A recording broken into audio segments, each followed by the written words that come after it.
Hello, welcome to True Hoop with me, Jarod, Hector, and True Hoop founder and CEO, Henry Abbott. How are you, man? Good, man. How are you?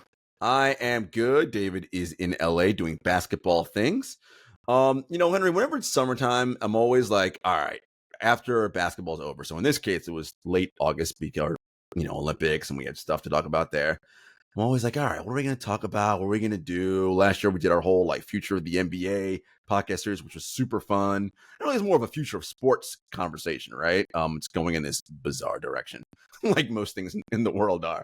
But I figured today, let's talk to you about, first off, how are you? The book, where are you in that process? And then some cool offshoots of that, which is a workout you did this morning. Guys, you don't know this. Henry will often, if I talk to him on the phone, he's often either on the way to or going to tell me about some workout he and oftentimes one or two or maybe three of his family members are doing with him. And it's always these like, oh yeah, we're doing this crazy. I'm like, what?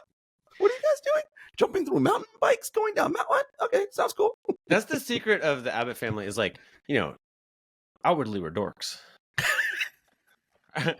Our brand is pretty dorky, right? Super competitive, within athletic. the family, nobody gives a shit how smart you are. It's just can you do the Tabata bar hang? Let's talk about that. That's what we're talking about, Don't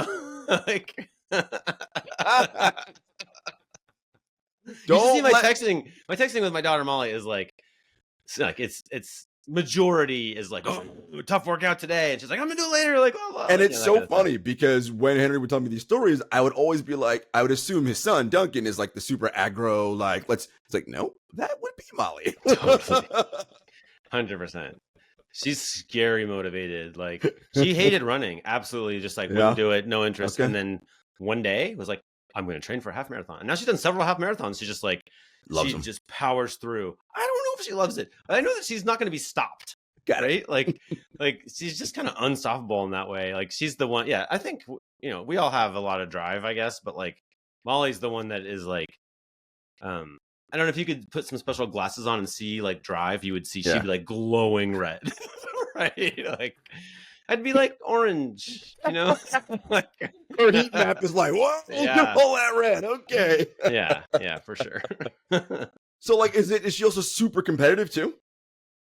Yeah. Okay. Mm-hmm. All right. I'd say yeah. She's okay. We spent a lot of the pandemic playing games, a card game, she and I, and we kept score over more than a year. Yeah. And it was 152 to 149 or something, right? Right. And then we resumed it actually this summer on vacation and actually had an argument that made everyone uncomfortable. Wow. So yeah, I think it's a yeah.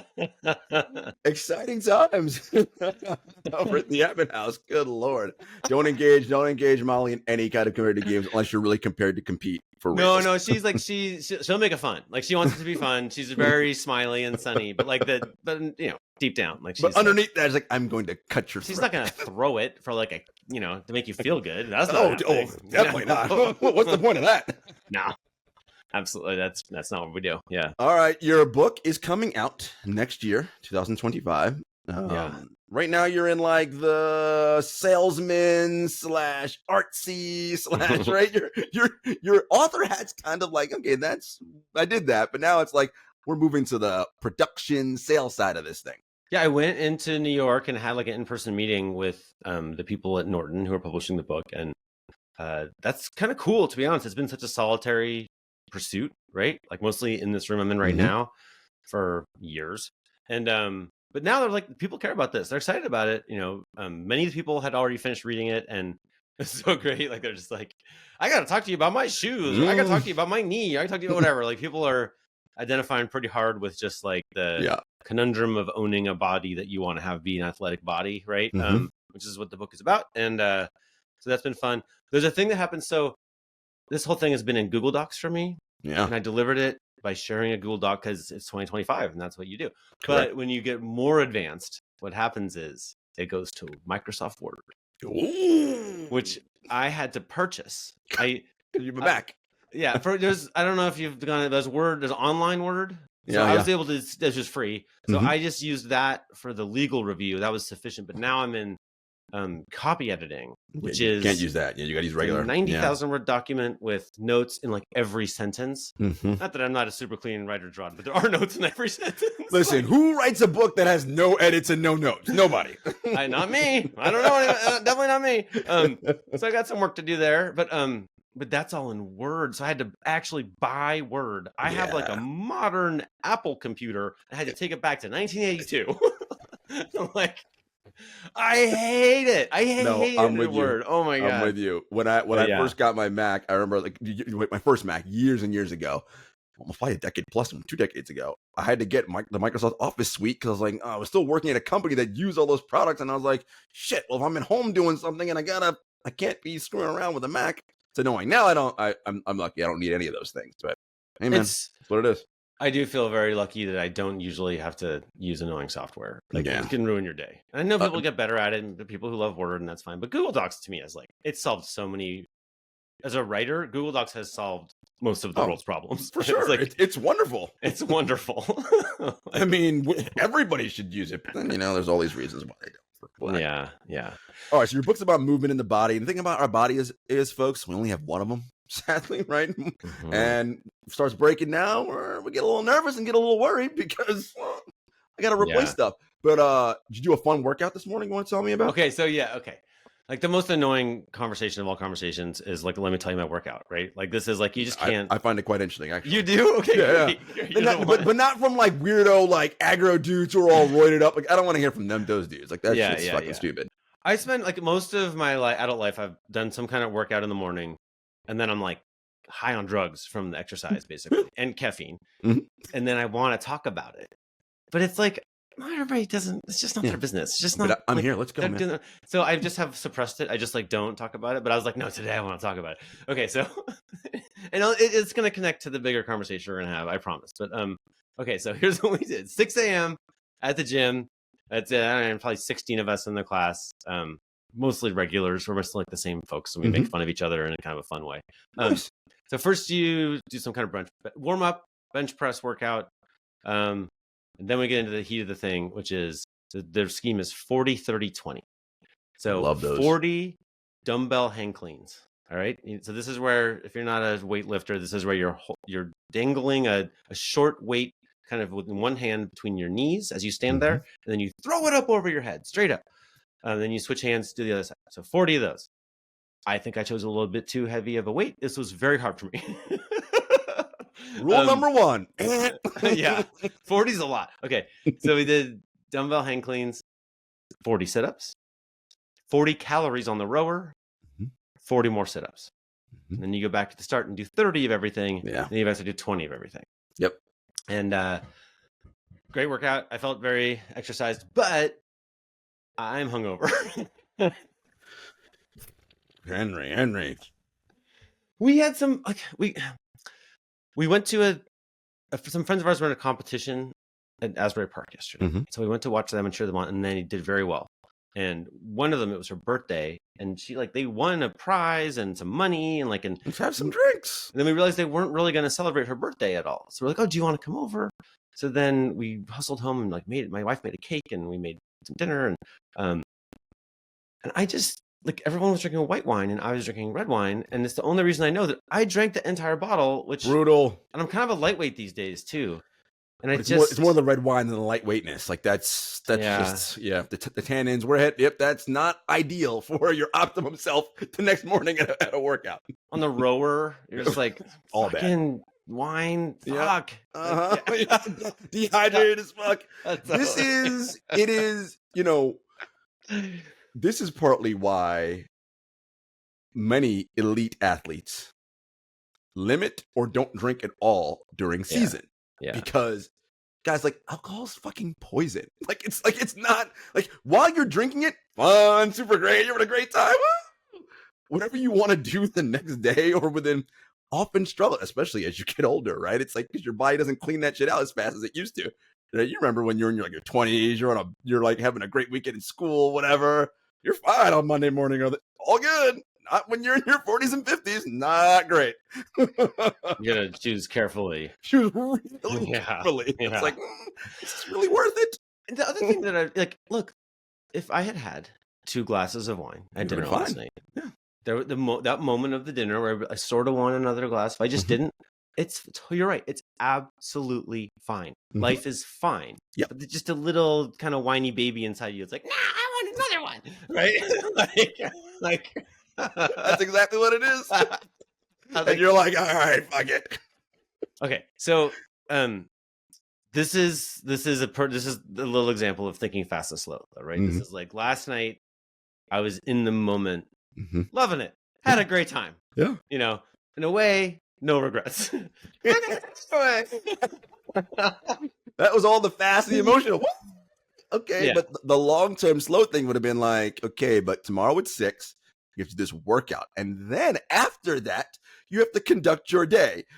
All these edits I have to do and this. And it's just, you know it, Henry, right? Like when you're at a night of drinking, everything the next day is just a little slower. Dumber. Right? I'm dumber. I'm literally and you're right. It's just like, oh shit, why is this taking so long? Like it's not ideal. Not ideal. I was over so I was doing some of this editing right before this show, and but I decided, like, it's probably better if I lie down. Like, no, it's not better if you lie down. Definitely not. And then as I'm lying there, I'm like, I could probably use a nap. I'm like, Jesus, like, Dick, do some fucking work. My system's all it's like, nope, sorry, buddy. You wanted to have a great time last night. This is the price. I did. But yeah, so this is so when we were kids, or I don't know, you were a kid when I was a kid anyway, it was like right brain, left brain. There was a book drawing from the right side of the brain. Yep. Everyone was really excited about like you're artistic. And you're like, now that we've done a lot more, like they looked inside our brains now, right? They've seen how things function, and I know it's still emerging, but like we know a lot more, and it's not really this right left thing. That's not really how it works, right? And it's not as tidy as fast and slow. It's not like this is the fast part and this is the slow part, but there are giant networks of all kinds of things that I actually read that book, Thinking Fast and Slow, which I regret. It's here somewhere, which I regret because it's so hard to read. It's like a very intense, like academic type read. But then I read the Michael Lewis project, The Undoing Project, which actually is way more fun to read and has a lot more, it has the insight you want without all of the stuff you don't. But yeah, I feel like it's actually maybe the biggest piece of knowledge humans have gained over the last 100 years is just how your brain works. And I think in just noticing it and paying attention to it, that this is the tension between fast and slow. There's not a right one. Like I'm telling you, if I had gone to dinner last night and been a very good morning athlete, but just been like, oh no, you guys, I got a lot to do tomorrow. Like everyone's like, boo, buzzkill, right? Like what is that's not the secret of happiness either, right? Like boo, Henry Sachs. Yeah, and there's actually in the book, there's actually some stuff we could talk about later about like for some athletic moves, Marcus trains you not to think at all. Like thinking is the worst, right? So I think that there's like you need both. You need to deploy both. You need to deploy both thoughtfully. And it's like it now seems to me like it's like one of the biggest forces in sports for fans, for coaches, for owners, for everybody. Like, is just this: are you thinking fast or thinking slow thing? And can you get that right? I think is like it's a monster. It's a monster issue. Yeah, it's the secret of life, right? Which is balance, right? Which is fucking. It's a simple. Like, everyone understands and knows what balance is. Really fucking hard to achieve it on a consistent basis, right? Because both parts of that brain are constantly working at the same time, right? The system 1, right, which is the super fast, intuitive, emotional, and system 2, that's slower, deliberative, more logical, right? Henry's little voice being like, well, we got the workout at 6 a.m., right? It's how do you balance him versus fun guy, right? And it's like, well, fun guy can stay out, and you just say, hey, waiter, or whoever, or obviously it's your house, not a waiter, but it's like, oh, guys, we're gonna stay. I'm just gonna start drinking water now. Okay, we can stay up and keep doing the fun, but I'm gonna curb myself because I've got to do this other thing. But it's hard because who's louder in the moment, right? Does the alcohol affect who's louder in the moment, right? All these various competing factors are happening. It's a lot, and you're like, oh, workout, will I do it? I don't know. It's interesting. It really, really is fascinating. I could have done the whole thing on Saturday, would have worked better probably too. But sure. I didn't have the 6 a.m. workout to worry about in that scenario. So I went through this podcast. There's an Andrew Huberman podcast. It's a little bit on this. With a guy named Ido Portal. Have you ever heard of either of those people? No. You know what I'm talking about? No, who is he? Andrew Huberman is this like Stanford neuroscientist and like ophthalmologist, I think. Okay. He's it's like literally a top 10 podcast with a lot of sciencey sports stuff. He's become a controversial figure because of some things in his personal life. And so I don't really know where that all stands, to be honest, but I know that he has these like 2 or 3 hour podcasts that go way down the rabbit hole of science. And there's this one was memorable to me, but it was talking about like if you can touch a fish on its side, like if you touch a fish on its right side, it will zap away to the left without ever having used its brain. The motor neurons that drive the movement are in the spine, and they control the movement because going to the brain and back would be too slow. It's a fish that's being attacked, right? Yeah. We have those same motor neurons. We're evolved from those fish, but we have added lots of other capabilities, right? All of our limbs make our movement much more complicated, and the more complicated movement involves a lot more brain, which means that if someone touches you on the right and you want to zap left, like you actually could, but we're in the habit of like, oh, well, let's think about this. Like, and then the shark eats you, right? Bummer. Shark eats you. That sucks. So like, this is one of the things, this is what Marcus is talking about a little bit, is like you want to have some times and places that you move that are not like rationally planned, right? And they actually have a thing in the gym called an impulse box where you like just do this kind of rhythmic movement. It's almost like dancing. And the whole idea is, and he's basically like, you can always get better at relaxing, which always makes you faster. And he's just like, don't think. And like, I actually sucked at it like the worst. Marcus was so disappointed. He was just kind of like, oh my God. I could just like, but then he was eventually, the thing that changed it for me was like, he's like, just listen to the sound of your feet hitting the ground. Like, boom, boom, boom, boom. And it makes this little rhythm. And like, if you see it just as a rhythm, then it's like, oh, that worked for me. Anyway. Yeah. But then I think about that. Okay. So, Sophia Smith, that's her name, right? The forward for the, okay. For U.S. Women's national team. So I was noticing with her, like, a lot of soccer talk is about scheme, right? And like tactics and who should go where. And this is all thinking slow stuff, right? This is like the planning and like building the Legos kind of thing, right? And I'm sure she's great at that stuff.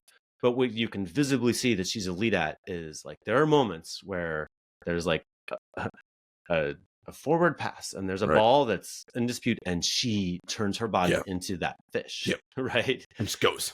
Just a laser. She has these moments where just like, whoa, goddamn! like, and it seems if you move like that, even like I do some workouts on the track at the local high school. Like, if you move super aggressively, it's almost frightening for people around, right? Like you know what I mean? Like it is like we don't usually move so aggressively. Like I guarantee you that it's a little bit socially awkward to be as all in as Sophia Smith is in those moments, right? We're just like, she might run you over. She might she's just a laser, right? And that is thinking fast, right? Like that's like that's the machine is switched on for like full turbo speed, right? Like, and that is what you need, right? In many cases, in elite athletic competition, is right. Absolutely. You, of course, the planning and the system too, and the deliberate, you need that, of course. But in the moment, it's 0-0. There's a ball, or instant, just go, right? It's like on a basketball court, you have a beat, and you're not thinking that it's Wemby up at the whatever. No. It's like, I've got the step.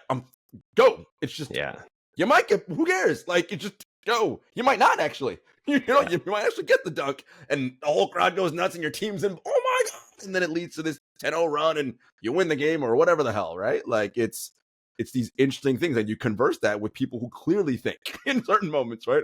I'm like, oh, you made it clear you were slow, deliberate thinking there, which sometimes is probably a good idea, right? When Wemby's standing there, clearly he's going to block the shit out of this shot right now. I got to reset and do something else, right? Like, but all the work, right? All the prep, all the training, all the drafting, all the whatever is all just trying to create this like little sliver of space that you might get an easier shot in soccer or basketball. And like, if you don't use that, you don't leap into that space. Right. For a second, it's open. It's gone. Done. Yep. Right? Like you're just trying to get a little, like the defender was leaning this way, not that way, and like, oh, then you gotta go. There's no other moment. We as a team won't have another moment on this possession probably, right? Where it's like that, right? Like you got to get them all. It's we talk about the balance, and it's crazy because these elite athletes, whatever sport it is, soccer, whatever, basketball, their ability to do all that quick processing, right? Like in nanoseconds, because we don't have time. It's not, first of all, we have a shot clock. We got bad guys as David that's coming to get you. You got a million things. So this has to be very fast going. Yeah. And one of the things that I always think about is the 17 NBA Finals Warriors Cavs. And it was the first one they won with Durant. And he talked about the shot on LeBron. And it's like the three. How did you know? Time. I saw LeBron's back heel on the line. I knew the back heel was there. He couldn't get up to me. Shot. And I'm just like, motherfucker, how'd you process that shit that fast? You just know. Like, I see, do, go. And because the rehearsal's already there, right? The fish touching the side. Mm-hmm. I already know. It's not it's just boom. This is the moment. And that kind of thing is incredible, but you never know it unless they actually walk you through and tell you this is what happened. You're like, wow, incredible. Yeah. Incredible stuff. Yeah, and there's this is slightly off track, but in that particular story, there's like that's his milieu too, right? That's his setting. Heel on the line, like it's like he's been hunting deer, and that's a deer footprint, right? Like you know what I mean? Like he's more than 10,000 hours into just like what does it take to get a defender a little off balance, right? And like it seems me with the ball then and there, I'm worried about 50 things. Yeah, but Kevin knows to ignore 47. Right, like he's like, right. No, yep, ding, gotcha. Like, he's got it all. This is what he does for a living, right? Like, respect. Unreal. Yeah, it's unreal. And actually, the other person I think about with thinking fast is Draymond Green. Like he, he has like a good NBA body. Like he's pretty big, right, pretty strong, but not like he's not elite. Making this money because of his athleticism, right? Right. And I know for a fact when he was drafted. Everyone was like, well, he's a great guy. Hope he makes the league. But he probably won't. There are a lot of people who come into the league with prospects like his who don't make it, right? He was like at the Jabari Walker level of prospect when he came in, right? And I think there's a lot that's special about him, but mostly to my eyes, it's that he is an unbelievable like instant decision maker. Just instant read, instant react, with or without the ball, passing, setting picks, cutting, like he's just very, very comfortable in the thinking fast part of the game. And I think this particular game, maybe more than any other game, I don't know much about football, but like it might be the game that most screens out thinkers, right? Like we can't really have your thesis on fucking no time from. LeBron's actually kind of a thinker. Like LeBron, like sometimes we'll take 20 seconds to dribble the ball and like play chess, and it's like it's the worst thing he does, like it doesn't help his team, like it's only because he's so powerful that he gets to make this mistake, right? Like this game would be so much better. The ball wants to fly around and make the defense get out of whack. Like he just stands there looking like, oh, the defense is in whack, But defense is in whack. but yeah, I think there's like, so to me, like players are probably going to be super elite fast processors and maybe good slow processors, like maybe good at planning their off-season workouts or maybe good at figuring out their diet. Maybe not. I don't think it's essential. No. But then there's, okay, so fine, cool. What bugs me is they have a whole staff of people to do that long-term thinking, right? Like, what do we do? Actually, right now, I was thinking Mike Dunleavy Jr. is really in the shit right now. Like, what do you do to get the Warriors a title before Steph is out of the game, right? Well, a lot of different things. But they're not all right? Like the Lakers kind of have this process of like, we're going to have LeBron and AD, and we're just going to like get every fucking person we can, like from the scratch and dent pile, right? Like, I don't think it's ever going to work, but it could work. Or there's like, can you get 5 Brandon Pajimskis? Like, can you get 5 like young, gettable players who progress fast enough to get good? Or do you trade those people for someone who's 30? Like, or I just feel like, what do you do with the cap? What do you do with the picks? Like, that's the system 2 part of the brain. It's so system 2. And what bugs me is that we have a sport where a tremendous number of those decisions also go to system 1. So Yes. Yeah. like a lot of there's a lot of like crowing about like winning a press conference kind of stuff. Mm-hmm. Like, oh, like we love this GM because he like got the rookie of the year or whatever. And it's Right. like, yeah, but your whole team has sucked for a decade. So like Right. So it doesn't matter. it didn't work. That wasn't smart, you know? Exactly. Yeah. So there's like I feel like our system 2 part is a little broken in the NBA where it's like there are some teams, we know who they are. Like, like Sam Presti is like, well, he doesn't he's system 2 all day, man. Like, like, if this is system 3, he might be that. He might be system 3. My God. And by the way, Henry, I might be misusing 1 and 2. I think it's 1 is fast and 2 1 is fast and 2 is slow. Right? Yep. Mm-hmm. Okay, thank you. System 3. but it's about the balance, right? So okay, the players to excel have to be so good in system 1. Yeah. If you're a coach, you probably need to be some system 1, but you need some system 2 as well, right? Like it's because it's yes, we have to win today, but we have a game tomorrow, and then one on Friday, and then one on Sunday, right? So it's this is such a great question. So, I will never forget. I was in the Nets arena when they were playing in New Jersey and in the finals, and Bill East Russell was Rutherford. there. East Rutherford, and Bill Russell was there, and of course he got mobbed by the media as he like went in the tunnel. So we're standing there, and it's so funny because like there's all of our heads, and there's like one head that's completely, and everyone's he was a coach too, right? So everybody's like peppering with all these like questions of the day, and somebody asked something about like how many games ahead is the right number of games ahead to think, like, and he got very serious about it. He was just like 1. Like just like win the next game. There's nothing else to think about, right?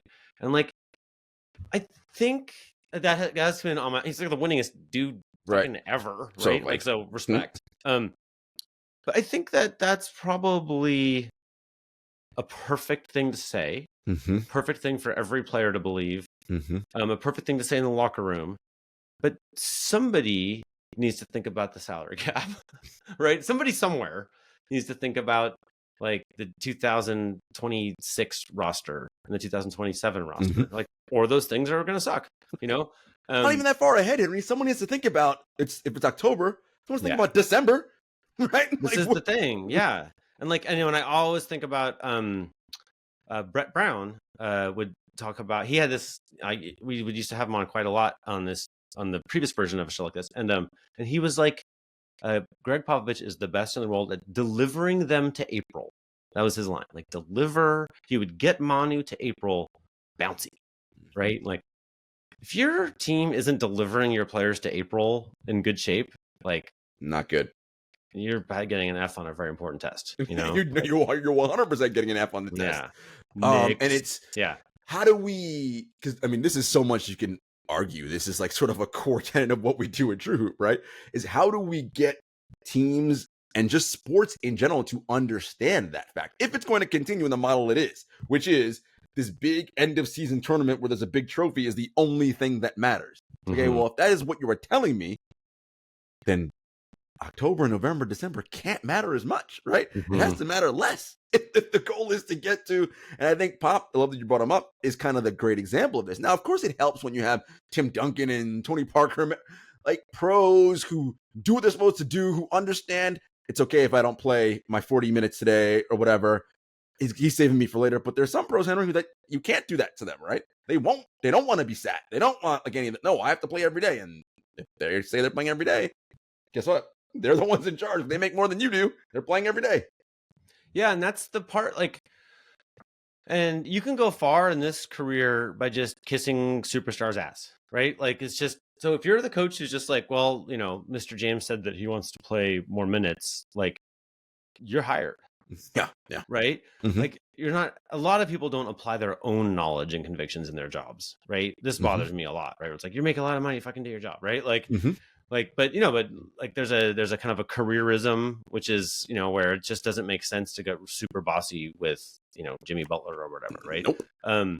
So some do. I think Eric Spoelstra is a real coach, right? Yep. Speaking of Jimmy Butler, but there's a lot of people who like, I don't know if we know what Darvin Ham really thought they should do with that team. Right. I think he did what LeBron thought, right? On key issues. Right. So Yeah, I think that's a problem. That is like a system one, system two thing where like you end up doing like the players probably rightly thinking about just tonight. And then if the coach is just subservient to the player, then like we're all just thinking about just tonight. And now we just drank a whole bottle of red wine, didn't we? Like, Yep. whoops, And we're now fucked. tomorrow sucks. Yeah. Right. We're fucked. Yeah. I mean, yeah.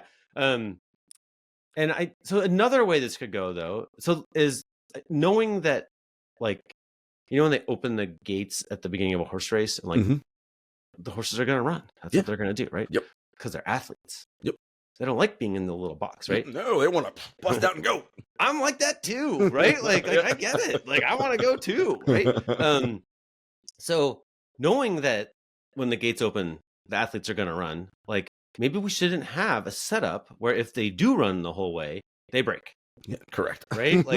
Like what if they throw open the gates and it's like, oh, we're just actually going to run you for 9 months. The horse is like, what? This is what we're doing to LeBron, right? And so I feel like we have a good setup for short-term super athleticism, right? Yep. Like I think you could take our existing players and structure and coaches and we could just go destroy for like a month somewhere. But we have this 270-day slog and the people who went really hard early like didn't make it, and it's routine at this point that everybody's busted. We broke Giannis. He's like the most invincible, unbreakable player. Like we broke him. Broken. No, you know what? And this is, I love where we're going with this, guys. We'll be back after a brief commercial break. Henry, I love that you went there because this is something we talked about in our in our group chat. You said, if the goal is, if we're doing what we continue to do, we're going to be great in the short term, but in the long term, we're going to suck. And I said to you, well, then what if teams just said, fuck it, we're focusing on the NBA Cup? Henry, I will make the argument that the basketball in the NBA Cup was better than the basketball in the playoffs and finals last year. Yeah, probably true. Yeah. Like, Tyrese Halliburton was flying all around and woo! Yeah. You know what Tyrese Halliburton wasn't doing in April, May, June, and July and August? Not flying around. Yeah. Like, looking terrible. Yeah. I mean, so if this is what we're going to do, this is what we're going to have. We're going to have great NBA Cup games, and then by the time we get to the playoffs, it's going to be like, and we're going to convince ourselves that the playoffs are so good. We'll say, oh, it's because the defenses are so amazing. And yeah, there's some of that, but mostly it's because guys are really running on fumes. So well, a lot of heroism in the playoffs is like, wow, he's toughing it out through the injury. And it's like, he shouldn't be injured. As a parent, I don't love that, Right. They have parents, like, can we just have like 2 knees that work? Is that a thing we can have on our players? Yeah. And and we had in the second spectrum technology, I haven't seen it in a decade, but a decade ago, the highest speeds the players reached was like preseason. Of course. And they just get a little slower Makes as the season goes on, and then they rest a little bit, and then they jump back up a little for the start of the playoffs. And by the finals, like to your point, like we're watching severely degraded athletes by the finals, right? We are like it's a war of attrition. I don't know. Oh, Jarod, I got something for you. I think you're gonna like this. So, at MIT Sloan this year, there was a very interesting soccer paper, football, if you will, and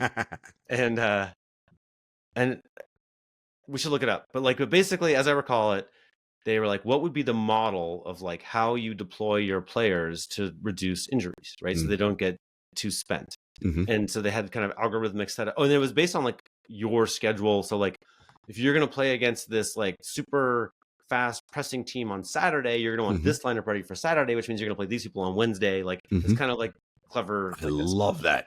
Yeah. It's kind of cool. So, but as they're setting it up, they made like kind of evil fake digital coach would just play everybody you could on Wednesday and like forgets that. And then there's like the really thoughtful system 2 thinker one who's like gonna plan everything out, blah blah, and have like an 80% team at all times, right? Never have all the guns firing. Right. And there were arguments for all the different parts of this, and it depends what part of the season you're in, blah blah. But the really interesting thing was they were like, like the evil coach who just burns all the matches or whatever, like that's the one that aligns most closely with what actually happens in elite soccer. Like the dumbest coach is the coach that we got.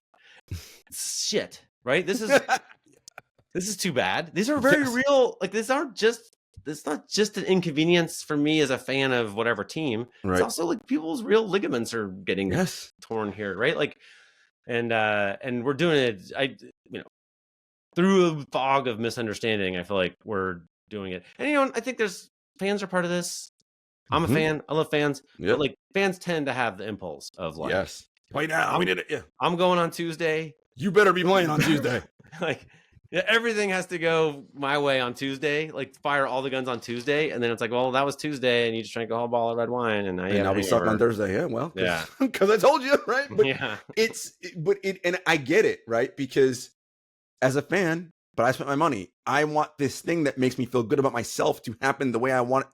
Like, I'm not saying fans are quote unquote wrong for that, but yeah, these are the long-term ramifications of wanting it just the way you want it. Because if you go on Tuesday, Jim, well, Bob is going on Thursday. What do you think Bob wants? Same thing you wanted on Tuesday, right? Yeah. Like, and so, okay. Bob's even meaner about it. Yeah.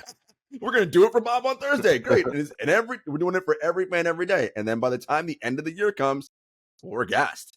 I mean, Henry, there was, I saw this stat just to keep continuing the world football theme. David Beckham, people know him, pretty popular guy, played some world football. At his age 21 season, I think he played a total of like somewhere just under 4,000 total senior minutes. Jude Bellingham, guy that people know who watch world football, plays for England, plays for Real Madrid, same age, 17,000 senior minutes. What? Yeah.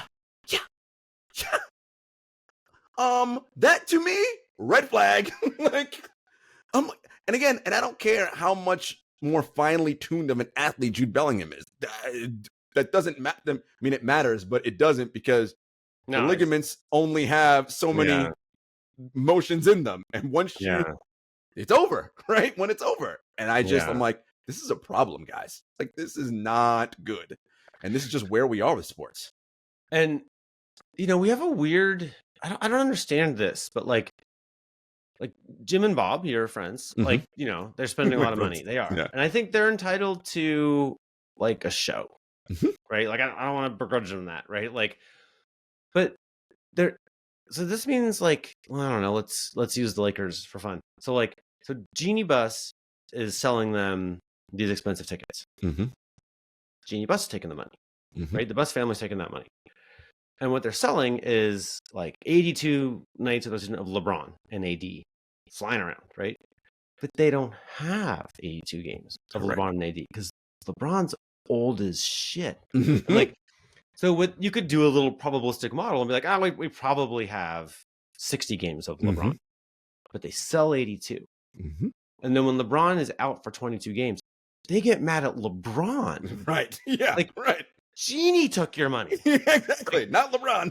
Do you know it's actually fraud to sell a product that you don't have, right? Like, or that's not exactly true, but you know what I mean? Like, but nobody ever is like, they paid the money, and then they get mad at not the person they paid. And it's like, well, I'm telling you right now, we don't have 82 games of any stars, none. Like 0. Like, if we do, they're people who don't run and jump fast. Like, they don't run high, they don't jump fast. Don't run high. This is the hangover talking, right? Yeah, that's what happens. Yeah. But you know what I mean. But we sell it, and so to me, like, if this were like, this is kind of like, let's say you go to this grocery store and ring up like 10, what would it be, like boxes of Rice Krispies, and then they only have 7. And then you just have to like fucking deal with 7, right? Like, you're mad at the store owner, right? Because you paid for 10. You're not mad at Rice Krispies. They didn't do it. Like, love it. You're not mad at Snap, Crackle, and Pop. Little guys on the innocent. We were just hanging out. It's great. Yeah, they're doing their whole thing. They're doing what they can. They just only had 7. That's the deal. They just had 7 of them. It is funny though, Henry, right? Because you go to games and all the ticket stubs, if you still have actual physical tickets or whatever, it's the stars on the ticket, right? But you don't know if they're going to be there that night. Yeah, maybe they will, maybe they won't. It's wild. I wonder, and again, it's multifaceted, right? Because it's okay if there's a team, a franchise in any sport smart enough out there to realize, okay, we want to deliver our team in the best possible condition to the end for the most important part of the season, right? This championship we're trying to win. How do we sell that vision to our fans so that they understand, right? So it ultimately becomes that thing, Henry, right, where you're rooting for, and I hate this phrase, it annoys the shit out of me, but you're rooting for the laundry, right? And not so much who is inside of said laundry. Yes, I know LeBron may be your favorite, and that's okay, but you love the Lakers, right? You want the Lakers to do well. So, all right, if the Lakers do well, that means LeBron needs to sit down for 2 weeks. That's okay, because I want the Lakers to do well. But we don't quite sell that the right way. I mean, we do.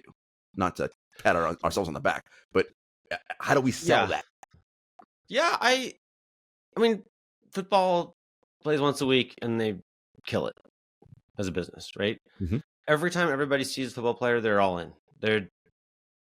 There's no like managing effort in that game, right? And the active moment of the game, I think, is like 15 minutes. Yeah.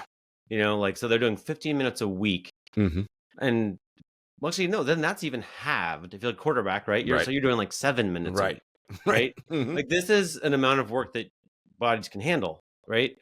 And so I just think you should tailor the design of the sport to the bodies, right?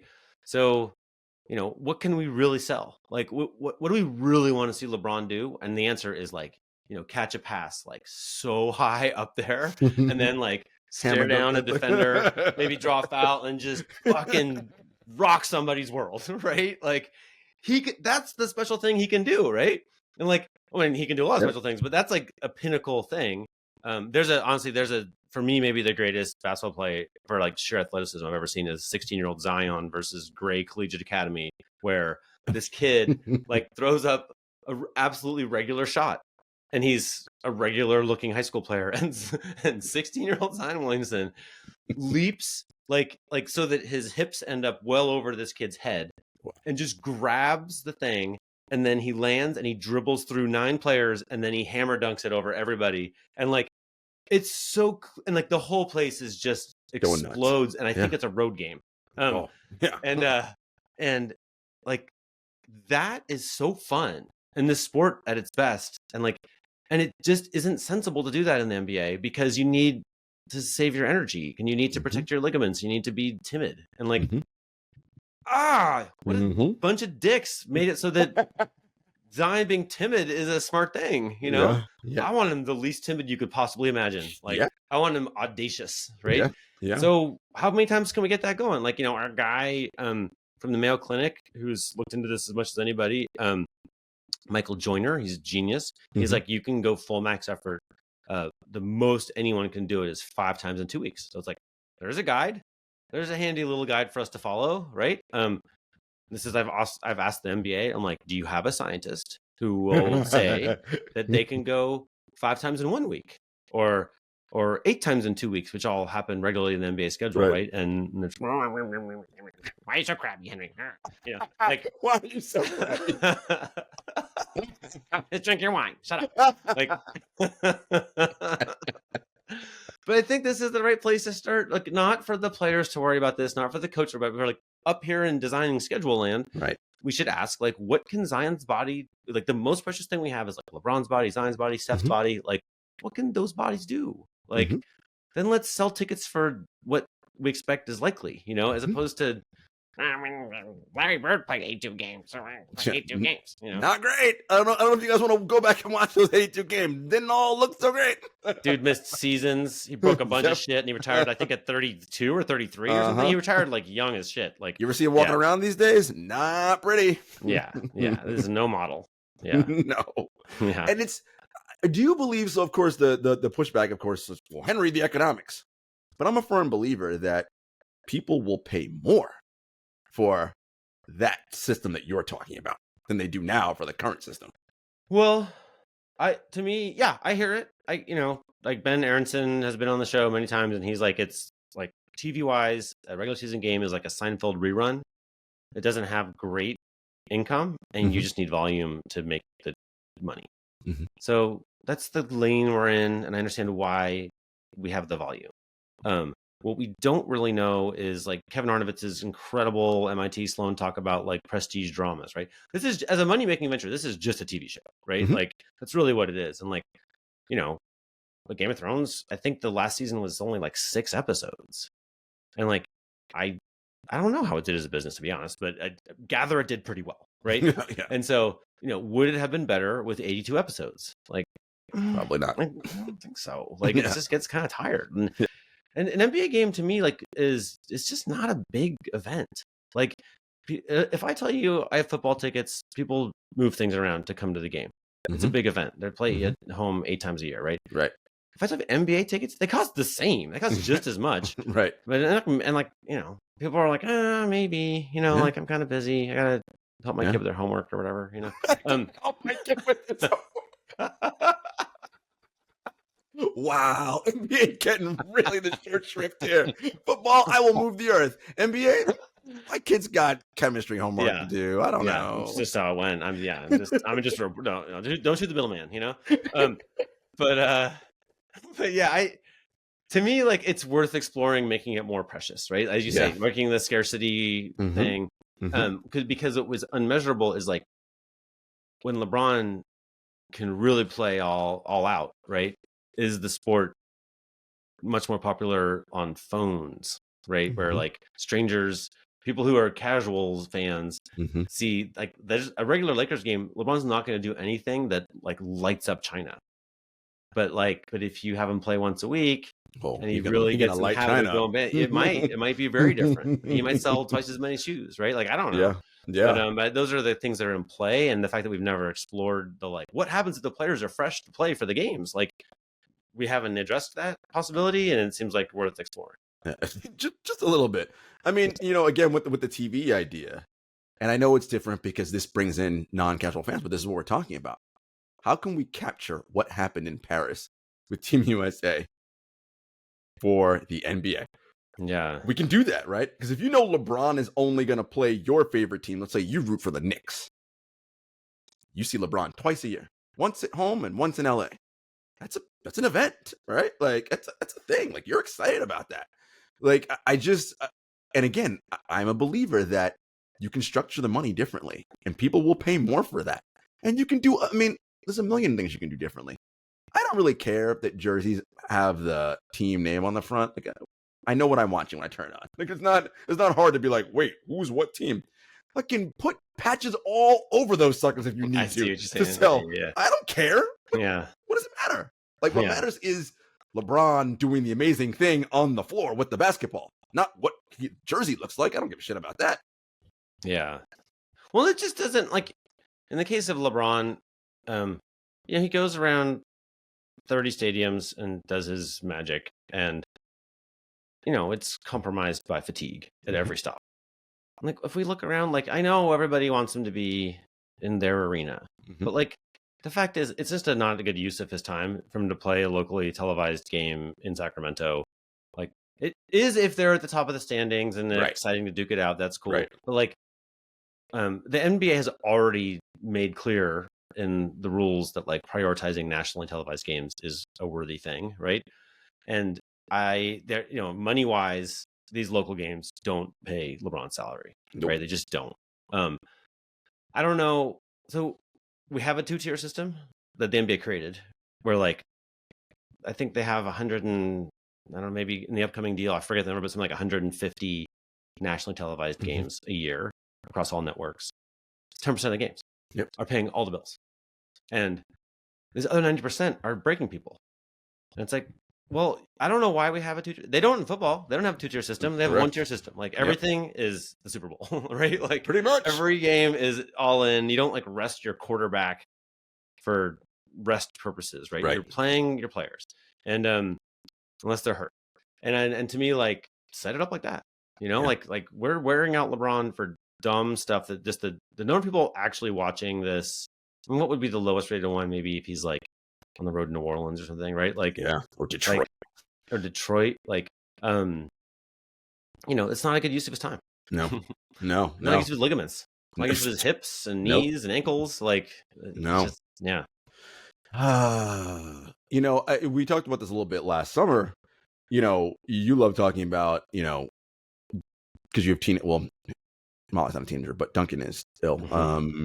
You're like, teenagers don't fucking watch the NBA, right? Like, and David will say, right, his son who just finished college and was a college basketball player Like, Mhm. obviously he's busy, but like, he barely watches the NBA and he plays basketball. Yeah, he knows people in the NBA. Right. Well, So yeah. so the people who are most like, it's like really like we're the only sickos that watch basketball. Like nobody else. That seems to be a problem to me, and the league doesn't seem to like be that concerned about this problem. Yeah, and then they just, they re-upped, Yeah, for giant raise to for do the a long same time. shit again for the next Yeah, 7 so years. it's not going to change. There's just no incentive in changing it. But yeah, I think that's strong evidence that the current rights holders are losing money on this arrangement because it's, as you point out, it's not popular enough, right? And then we're going to go into, there's two ways to make money in media, right? One is you have a huge audience, then you have ads. Mm-hmm. It has to be huge. It has to be like everybody's talking about it, Right. or it's a money loser, right? Or you have to make them pay at the door, right? And so we're really going to start exploring that second option now, right? Yeah. And yeah. We'll see. We'll see if they make enough money. Maybe, but then it's a different sport. Then it's like now if it's a pay at the door thing, by this I mean it's you're going to pay a premium, whatever it's. What were they like the proposed new conglomerate of sports? It's gonna be $43 a month if they the get Warner through their Brothers, lawsuit. ESPN, whatever that Yeah. thing. Yeah. Which Like I'm like, that kind wait a of minute. money.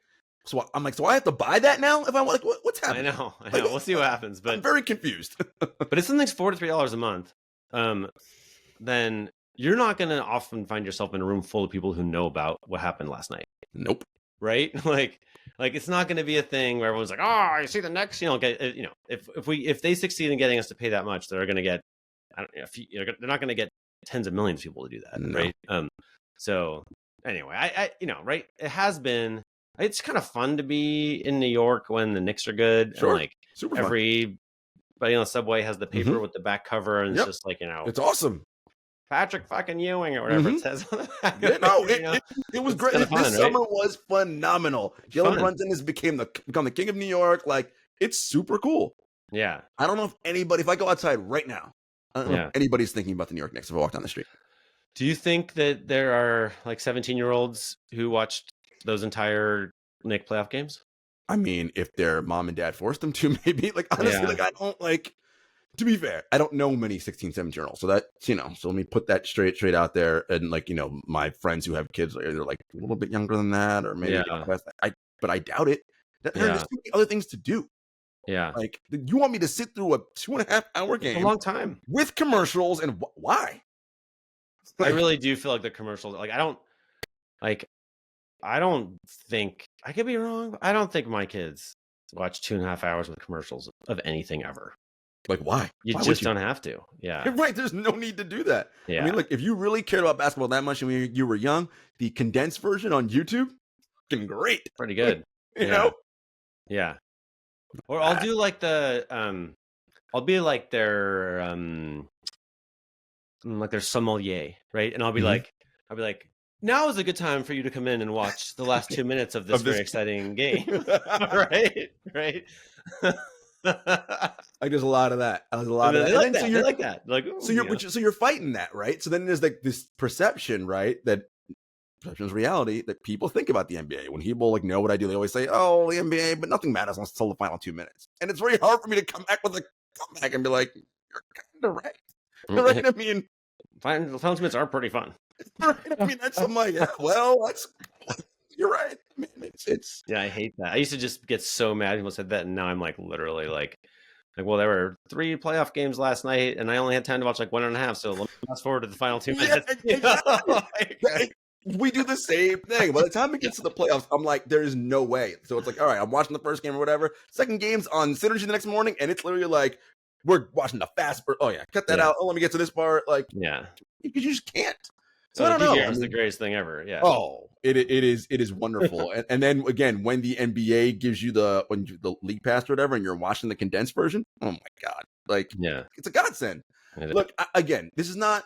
I'm crapping on it. Whatever. My point is like, what is this all gonna look like 30, 40 years from now? It has to look very different. Like, there's no way that this version is sustainable. It just can't be. I mean, I understand why I say that, but like, I feel like on the other side is just how willing are we to be stupid? The answer is like, We're Pretty pretty willing. willing. We're Yeah. pretty willing to be right. We are willing to be stupid. Wine's delicious, Jarod. You know that. You don't It's need so me to good. tell you that.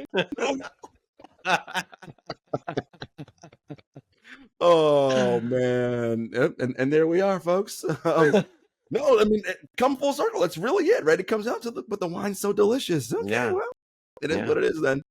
Oh, this was a riveting conversation, Henry. Really enjoyed this. No, this is Thanks, like, man. I love these conversations about the bigger point of sports and basketball and in general, like, right? Like, because it all stems from a love that we have, and we want these things to be awesome and the best version of themselves.